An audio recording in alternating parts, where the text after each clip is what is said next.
Hello दोस्तों, आज हम बायोलॉजी का एक इम्पॉर्टेंट ऐसा टॉपिक पढ़ने वाले हैं जिसमें हम बायोलॉजी में जो ह्यूमन एनाटॉमी और ह्यूमन फिजियोलॉजी रहती है तो उसके बारे में कुछ बेसिक ऐसी चीज़ें पढ़ने वाले हैं। दोस्तों, अगर हम ऑर्गेनिज्म की बात करते हैं तो ऑर्गेनिज्म में सबसे बेसिक ऐसा जो यूनिट रहता है वो सेल रहता है। सेल की स्टडी को क्या बोलते हैं ये आपको शायद पता ही होगा। सेल की स्टडी को बोलते हैं साइटोलॉजी। ठीक है, तो कौन सा भी ऑर्गेनिज्म हो उसका जो बेसिक यूनिट है स्ट्रक्चरल और फंक्शनल यूनिट, तो उसको सेल बोलते हैं। अगर कुछ सेल यूनिट और एक ग्रुप बनाते हैं तो उससे जो स्ट्रक्चर बनता है वो टिश्यू होता है। टिश्यू की स्टडी को क्या बोलते हैं? हिस्टोलॉजी बोलते हैं। क्या बोलते हैं? हिस्टोलॉजी। और tissue is the group of cells which perform some particular function. उसके बाद जो हायर एनिमल्स रहते हैं, हायर ऑर्गेनिजम्स रहते हैं जिनमें बहुत सारे टिश्यू रहते हैं, तो उस टिश्यू के ग्रुप से जो एक स्ट्रक्चर बनता है उसको ऑर्गन बोलते हैं। उसको क्या बोलते हैं? ऑर्गन। हमारे बॉडी में भी बहुत सारे ऑर्गन्स रहते हैं। Liver, pancreas, brain, kidney, stomach, ये सारे ऑर्गन्स है। मगर दोस्तों, ये ऑर्गन का अगर हम ऑर्गन के बारे में जब हम सोचते हैं तो बहुत सारे organ some particular function perform करते हैं और उस ऑर्गन का ग्रुप जो रहता है उसको बोलते हैं ऑर्गन सिस्टम। उसको क्या बोलते हैं? Organ system. अगर हम ह्यूमन बॉडी के बारे में अगर सोचें तो ह्यूमन बॉडी में बहुत सारी ऑर्गन सिस्टम है। हम उसके एक लिस्ट बनाते हैं। ह्यूमन बॉडी में सबसे इंपॉर्टेंट जो ऑर्गन सिस्टम है वो है नर्वस सिस्टम। कौन सी सिस्टम है? Nervous system. उसके बाद दूसरी एक ऑर्गन सिस्टम है जिसको बोलते हैं डाइजेस्टिव सिस्टम। Digestive system. इन ऑर्गन सिस्टम का जो इंपॉर्टेंट फंक्शन है वो भी हम पढ़ने वाले हैं। उसके बाद जो तीसरा ऑर्गन सिस्टम है वो है रेस्पिरेटरी सिस्टम। Respiratory system. चौथा ऑर्गन सिस्टम है दोस्तों स्केलेटल सिस्टम। Skeletal system. उसके बाद का ऑर्गन सिस्टम है मस्कुलर सिस्टम। Muscular system. उसके बाद रिप्रोडक्टिव सिस्टम है। Reproductive system. उसके बाद एक्सक्रीटरी सिस्टम है। Excretory system. और ऐसे कुछ ऑर्गन सिस्टम है जो इतने इंपॉर्टेंट नहीं है मगर ह्यूमन बॉडी में उनका जो महत्व है वो हम ध्यान में रखना ही चाहिए। उसको ध्यान में रखना ही चाहिए। अगर हम पहले ऑर्गन सिस्टम के बारे में सोचें तो नर्वस सिस्टम जो है इसमें जो इंपॉर्टेंट ऑर्गन है वो है brain, spinal cord, spinal cord और न्यूरॉन्स। क्या है? न्यूरॉन्स। ब्रेन जो है हमारे बॉडी का सबसे कॉम्प्लेक्स ऐसा ऑर्गन है। ये बाकी के जो सभी ऑर्गन सिस्टम है ना, उन सभी ऑर्गन सिस्टम का कंट्रोल जो होता है तो इस नर्वस सिस्टम के हिसाब से होता है। और नर्वस सिस्टम में जो सेंट्रल नर्वस सिस्टम है उसका सबसे इंपॉर्टेंट ऑर्गन ब्रेन है। ब्रेन भी बहुत सारे पार्ट्स में डिवाइड और सब डिवाइड होता है। उसके बारे में हम नेक्स्ट लेक्चर में बात करने वाले हैं दोस्तों। उसके बाद हम डाइजेस्टिव सिस्टम के बारे में सोचने वाले। डाइजेस्टिव सिस्टम जो है इसमें जो इंपॉर्टेंट ऑर्गन है वो स्टार्ट होते हैं माउथ से। माउथ के बाद इसोफेगस आता है, pharynx, stomach, small intestine, large intestine और लास्ट का जो ऑर्गन है जिसको हम एलिमेंट्री कैनाल का लास्ट पार्ट कहते हैं वो एनस।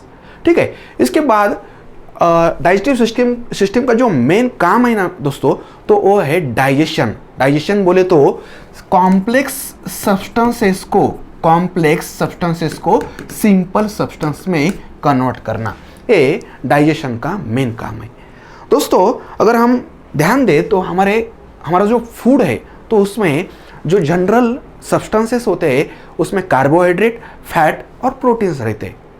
डाइजेशन के बाद इन कार्बोहाइड्रेट का और कार्बोहाइड्रेट में जो कॉम्प्लेक्स सब्सटेंस है उसको हम स्टार्च भी बोलते हैं, इस स्टार्च का कन्वर्जन ग्लूकोज में होता है। उसके बाद प्रोटीन्स का कन्वर्जन अमीनो एसिड में होता है और फैट्स का कन्वर्जन फैटी एसिड में होता है दोस्तों। इस डाइजेस्टिव सिस्टम में सिर्फ एलिमेंट्री कैनाल ही रहता है ऐसा नहीं है, तो सम डाइजेस्टिव ग्लैंड्स का भी पार्टिसिपेशन होता है। डाइजेस्टिव ग्लैंड्स में सलाइवरी ग्लैंड इंपॉर्टेंट है, सलाइवरी ग्लैंड। उसके बाद दोस्तों लीवर है और पैनक्रियाज भी है। तो हमारी ये दूसरी ऑर्गन सिस्टम ह्यूमन बॉडी की एक महत्वपूर्ण ऑर्गन सिस्टम है। उसके बाद रेस्पिरेटरी सिस्टम। दोस्तों हमारे सेल में रेस्पिरेशन का काम होता है और ये रेस्पिरेशन जो रिएक्शन होती है हर सेल के माइटोकॉन्ड्रिया में परफॉर्म होती है और उस रिएक्शन के लिए ऑक्सीजन रहता है। ऑक्सीजन की डिमांड कंटिन्यूसली होती है। ये डिमांड जो है वो जो न्यूट्रिएंट्स है, सिंपल सब्सटेंसेस है, तो उसके कंबशन के लिए ज़रूरत पड़ती है। ऑक्सीजन की जो डिमांड है तो किसके लिए रहती है? तो जो सिंपल सब्सटेंसेस है उनके कंबशन के लिए। अगर वो रिएक्शन हम देखें तो C6H12O6 प्लस 6O2 ये रिएक्टेंट है और उसके बाद प्रोडक्ट में हमें मिलता है 6CO2 6H2O प्लस 38 ATP। यही तो असली प्रोडक्ट है दोस्तों। ये ATP जो है एडिनोसिन ट्राइफॉस्फेट हमें किसके लिए लगता है? तो ये जो है हमारी बॉडी की एनर्जी करेंसी है। हम जो हर एक एक्टिविटी करते हैं तो उसके लिए जो कुछ एनर्जी लगती है वो ATP के फॉर्म में हमारे बॉडी में रहती है।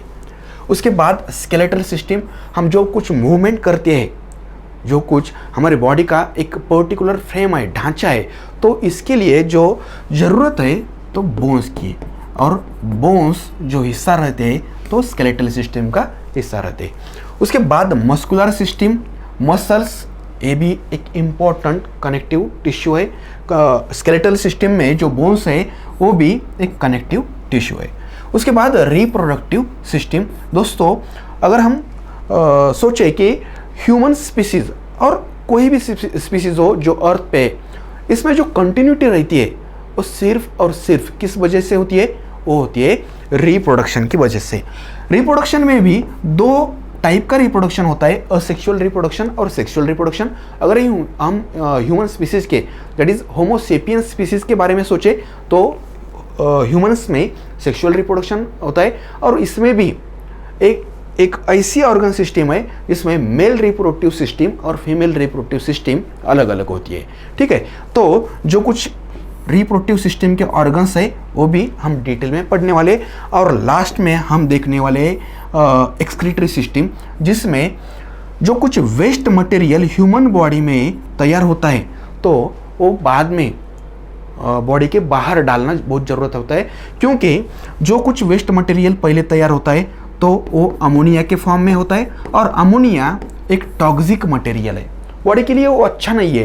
तो पहले लीवर जो सबसे बड़ी ग्लैंड है हमारे बॉडी की, लीवर में अमोनिया का कन्वर्जन यूरिया में होता है, और ये यूरिया जो है, यूरिया पानी के साथ मिक्स होके ब्लड जो है तो हमारे किडनी में फिल्टर होता है, और फिल्टर होने के बाद यूरिया और वाटर ये दोनों साथ मिलके यूरिन के फॉर्म में हमारे बॉडी से एक्सक्रीट होते हैं।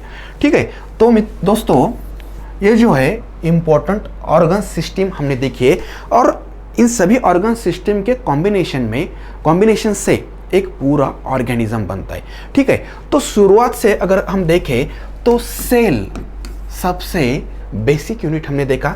सेल के यूनिफिकेशन से टिश्यू कैसे बनती है ये भी हमने देखी। उसके बाद टिश्यू के एक ग्रुप से ऑर्गन बनता है। ऑर्गन, बहुत सारे ऑर्गन जब एक साथ काम करते हैं तो उससे ऑर्गन सिस्टम बनती है। ऑर्गन सिस्टम से ऑर्गेनिज्म बनता है। क्या बनता है? ऑर्गेनिज्म। दोस्तों जब एक ऑर्गेनिज्म का ग्रुप रहता है, जब एक ऑर्गेनिज्म का, सेम स्पीसीज के ऑर्गेनिज्म का एक ग्रुप बनता है तो उसको पॉपुलेशन कहते हैं। हम हायर लेवल का ऑर्गेनाइजेशन सोच रहे हैं, तो सेम स्पीसीज के जो ऑर्गेनिज्म है उनका एक ग्रुप अगर हम कंसिडर करें तो उसको क्या बोलते हैं? पॉपुलेशन। और डिफरेंट स्पीसीज जो रहती है तो उनका एक ग्रुप हम कंसिडर करें जो पॉपुलेशन से भी हायर लेवल का ऑर्गेनाइजेशन है तो उसको हम कम्युनिटी बोलते हैं। उसको क्या बोलते हैं? कम्युनिटी। कम्युनिटी में सिर्फ लिविंग ऑर्गेनिज्म होते हैं, पॉपुलेशन में भी लिविंग ऑर्गेनिज्म ही होता है, मगर कम्युनिटी में जो ऑर्गेनिज्म होते हैं वो डिफरेंट स्पीसीज के हो सकते हैं। दोस्तों कम्युनिटी के बाद उसका भी हायर लेवल का जो ऑर्गेनाइजेशन है तो उसको हम इकोसिस्टम बोलते हैं। क्या बोलते हैं? इकोसिस्टम। इकोसिस्टम में बायोटिक फैक्टर्स भी होते हैं और अबायोटिक फैक्टर्स भी होते हैं। बायोटिक बोले तो लिविंग फैक्टर्स, अबायोटिक बोले तो नॉन लिविंग फैक्टर्स। इकोसिस्टम से भी ऊपर का जो लेवल ऑफ ऑर्गेनाइजेशन है उसको बायोम बोलते हैं। दोस्तों इसको क्या बोलते हैं? बायोम। अगर हम अर्थ के बारे में सोचे तो अर्थ पे बहुत सारे बायोम्स है। फॉर एग्जांपल टुंड्रा बायोम है, साइबेरियन जो फॉरेस्ट है वो भी एक सेपरेट बायोम है, डेजर्ट्स जो रहते हैं वो एक सेपरेट बायोम है, इक्वेटोरियल रेन फॉरेस्ट जो है वो भी एक सेपरेट बायोम है। ठीक है, और इन सब बायोम का अगर हम एक ग्रुप बनाए तो पूरा अर्थ का बायोस्फीयर बनता है। अर्थ का क्या बनता है? बायोस्फीयर। ठीक है, बायोस्फीयर को ही इकोस्फीयर के नाम से भी जाना जाता है। तो हमने एक सीक्वेंस देखी दोस्तों, सेल से इस सीक्वेंस का एंड कहाँ हुआ? बायोस्फीयर। ठीक है, बायोस्फीयर जो है तो अर्थ पे जो कुछ लिविंग ऑर्गेनिज्म है पूरे लिविंग ऑर्गेनिज्म इस बायोस्फीयर में कंसिडर होते हैं। वो living organism may be ocean में हो सकते हैं, मे बी ऊपर डिफरेंट एटमॉस्फेरिक लेयर्स में हो सकते हैं, या अर्थ के सरफेस पे भी हो सकते हैं। तो एक बेसिक ऐसी लिंकिंग जो बायोलॉजी के दृष्टि से बहुत इंपॉर्टेंट है वो हमने इस लेक्चर में देखी। इसमें ये जो है सेल, तो सेल के बारे में भी हमें पढ़ना पड़ता है क्योंकि इसके बारे में सेल का जो स्ट्रक्चर है उसके हिसाब से भी बहुत सारे क्वेश्चंस एग्जाम में पूछे जाते हैं। सेल डिवीजन पे भी बहुत सारे क्वेश्चन पूछे जाते हैं। सेल डिवीजन की जो टाइप है मियोसिस, माइटोसिस, ये भी हमारे लिए बहुत इंपॉर्टेंट है। उसके बाद टिश्यू जो है, टिश्यू भी डिफरेंट टाइप की होती है। ह्यूमन बॉडी में भी बहुत सारे अलग अलग टाइप की टिश्यू होती है। फॉर एग्जांपल कार्डियक टिश्यू होती है, एपिथेलियल टिश्यू होती है। ठीक है, उसके बाद दोस्तों अगर हम प्लांट्स के बारे में सोचें तो प्लांट्स में भी दो टाइप की टिश्यू होती है, एक है मेरिस्टेमेटिक टिश्यू और दूसरी है परमानेंट टिश्यू। ऑर्गन्स के बारे में अगर हम सोचें तो ह्यूमन बॉडी हो या अलग अलग दूसरे ऑर्गेनिज्म की बॉडी हो तो उसमें बहुत सारे ऑर्गन्स होते हैं। हर एक ऑर्गन का काम अलग भी हो सकता है और एक ऑर्गन दो अलग अलग ऑर्गन सिस्टम में भी रह सकता है दोस्तों। फॉर एग्जांपल लीवर एक मल्टी फंक्शन करने वाला ऑर्गन है। लीवर का काम अगर हम देखें तो उसका काम एक्सक्रीटरी सिस्टम में भी है, उसका काम डाइजेस्टिव सिस्टम में भी है। तो लीवर जो है तो एक ऑलराउंडर ऐसा ऑर्गन है।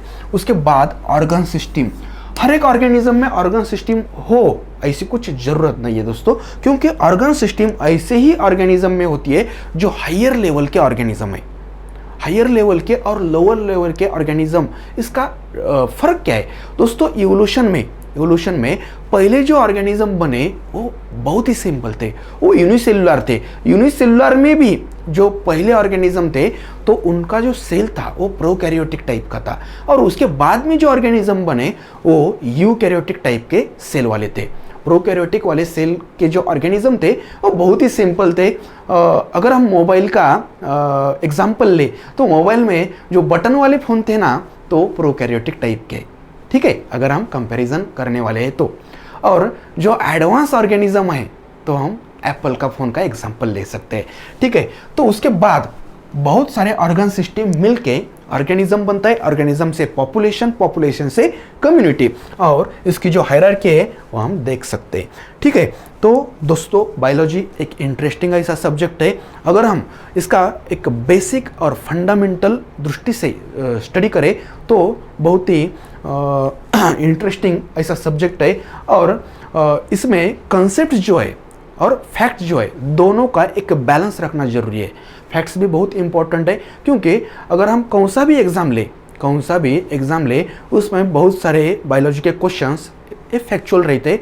उसमें फैक्ट जो है आपको एग्जैक्ट मालूम ही रहना चाहिए, और बहुत सारे क्वेश्चंस ऐसे भी रहते हैं उसमें कंसेप्ट आपको जो है तो आंसर निकालने के लिए ज़रूरत है। ठीक है, फॉर एग्जांपल सेल स्ट्रक्चर का जो है क्वेश्चन रहता है तो ज़्यादा से ज़्यादा क्वेश्चन फैक्चुअल रहते हैं, और सेल डिवीजन के जो क्वेश्चन है तो कंसेप्चुअल रहते हैं। तो बाकी के केस में भी ऐसा ही थोड़ा बहुत फ़र्क आपको मिल सकता है। तो दोस्तों आपको ये लेक्चर कैसा लगा ये हमें ज़रूर बताएं, और हम ज़रूर मिलेंगे अगले लेक्चर में। ठीक है, तो तब तक धन्यवाद।